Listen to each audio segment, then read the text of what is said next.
First video of 2021. Let's go. I'm an embarrassment to myself and everyone that knows me.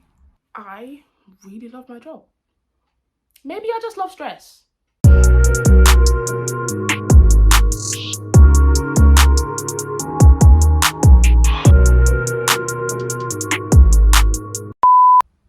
Hi, hello, how are you?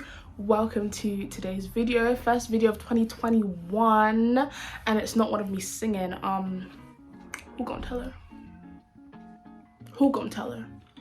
Who gonna check? We nobody. No, I'm joking.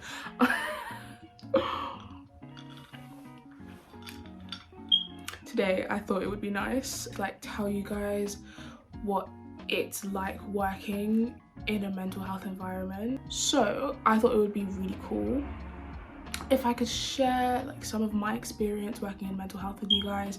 But yeah, I hope you guys enjoyed today's video. So I started my job April last year, so I've been doing this job for almost a year and I haven't seen everything.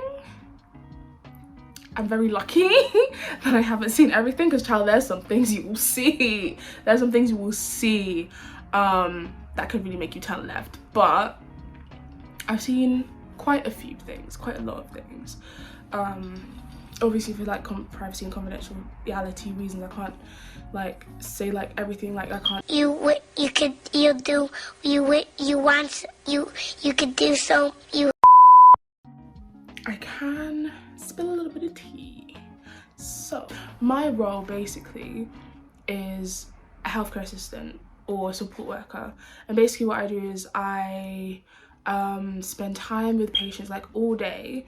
I usually do about 12.5-hour shifts, so like from 7:30 to 8 p.m. I'm in a building all day with a bunch of other HCAs, some mental health nurses, and obviously the patients. Essentially what you have is you have some patients who need to be observed like constantly, like they need someone with them like constantly all day long. That's what they've been prescribed, and it's really important like that they have a staff member with them like all the time, because obviously the risk of them hurting themselves or being or hurting other people is higher than say patients who are, you know, you only really need to see them maybe 4 times an hour, or some you have 12, but some you have like maybe 4 times an hour, twice an hour, or just check on them like once an hour. Yeah, and essentially just like you know, there's general things like maybe making someone a cup of tea, assisting people in like the laundry room and stuff like that. But there's also like responding to like assistance calls, like, you know, if someone is really distressed and they're like hurting themselves in a really bad way, there's that too. So something I wish someone would have told me before getting into this job is literally what the job would entail, because I really didn't know what I was getting into. Me and my mum both work for the same agency, so like we can essentially work at different hospitals if we want to. And my mum was like, because I study psychology at uni, my mum was like, why don't you just apply for the job that I do? Sis didn't tell me nothing about the job. I was like, okay, cool, experience sounds lovely.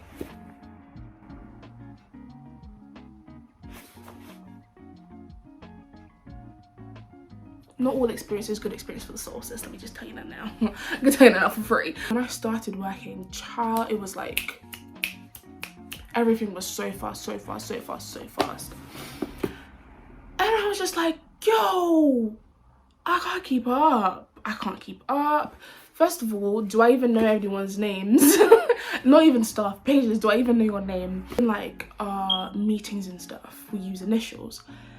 And so I'm there on my first day and I'm hearing this and that, this person that, A, B, C, D, E, X, A, and J. Wait, that's not how the alphabet goes. Child, anyways, and I'm thinking, I don't, am I even in the right room? Am I even in the correct building? It was really fast paced, I remember. But after a week, you start to get things. Like, you learn a lot within, like, listen, a week feels like a whole month.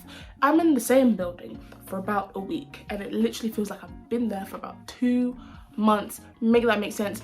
That ain't how time is supposed to work. Oh, did I just spit? Oh, child, I'm sorry. Wait, not me saying sorry to someone who isn't in front of me. Child, anyway, so yeah, everything was really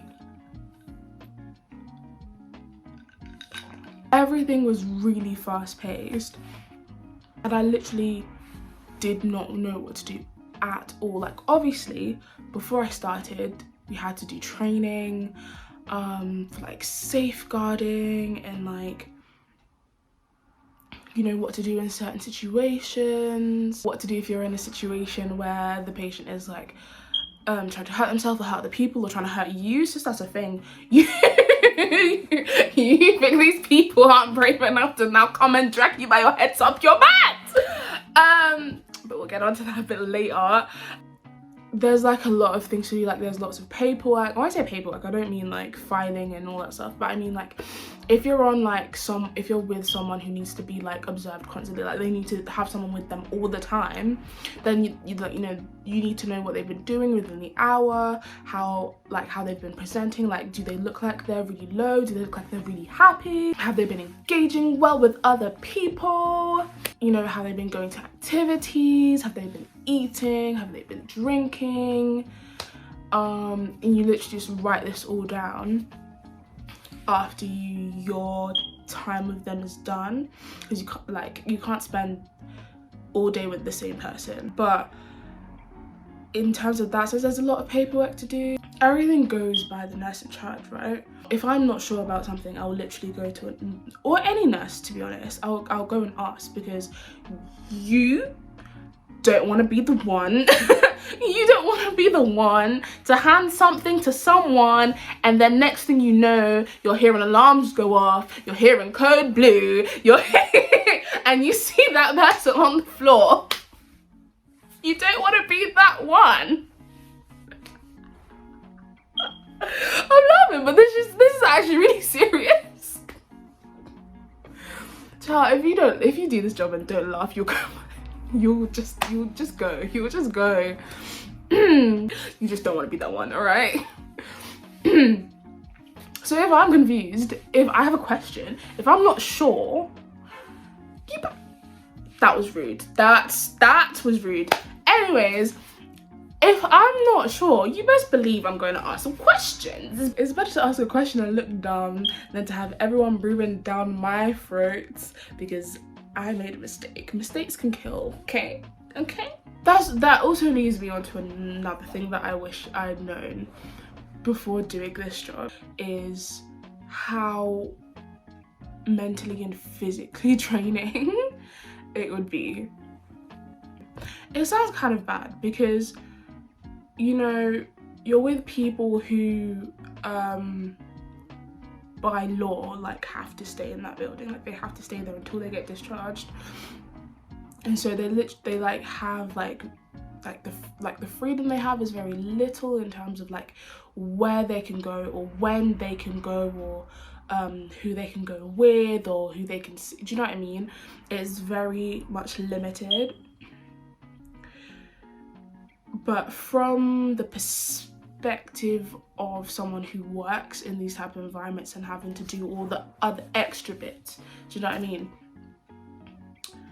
It's very emotionally and physically draining. Emotionally in the sense that like you spend your time around the same people, and I can assume it's like that for them, like the patients as well, because like it's really not nice being cooped up in like one place all the time. Like, I really feel for these patients sometimes, because I just think, how could, like, you have to stay in this building. Like, I can go home at the end of the day, I can leave, I can go home, but you have to stay here until you can be discharged or until you can move on to another place. And it's like, it is really sad in that like respect, but it is very physically draining as well.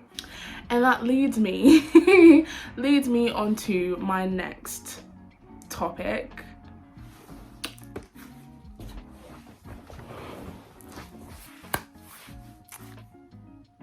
Ciao. Oh my gosh, if you don't go to the gym doing this job, you're finished.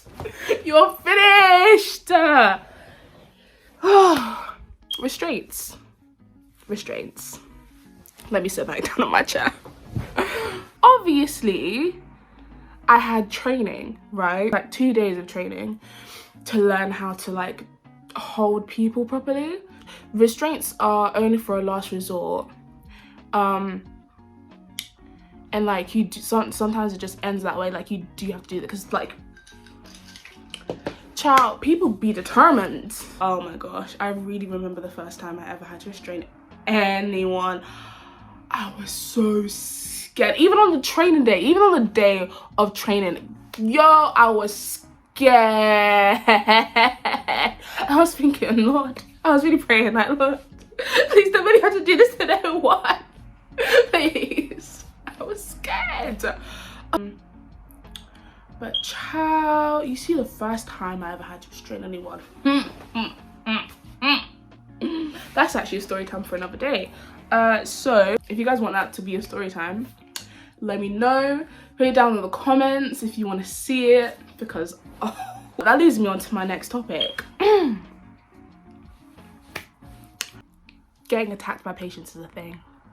It's a thing. It's a real thing that's alive and well in today's society.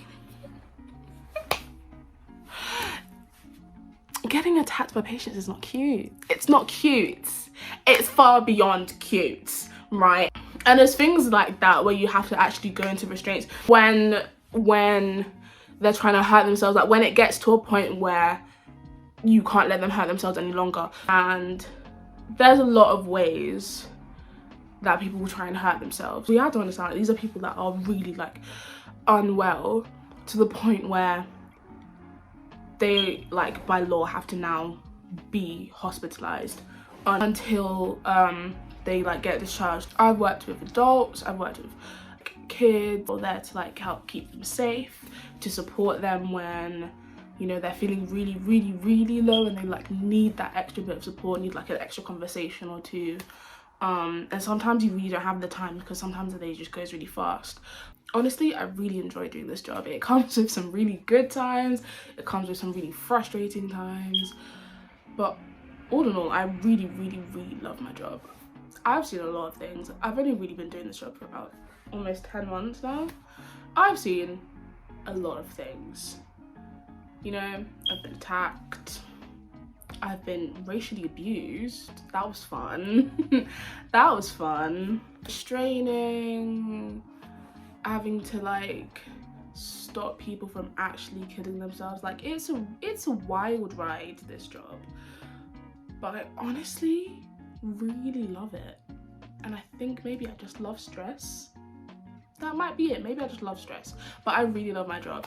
So yeah, I hope you guys enjoyed this video. I hope it was informative but also kind of entertaining. I didn't want it to be like really serious like all the time, because like mental health is like a really serious thing, and I think I just did this video so like people could take it a little bit more seriously but also like have fun watching it and stuff. But let me know if you guys want another like more videos like this, and I'll see you guys in my next video. Bye.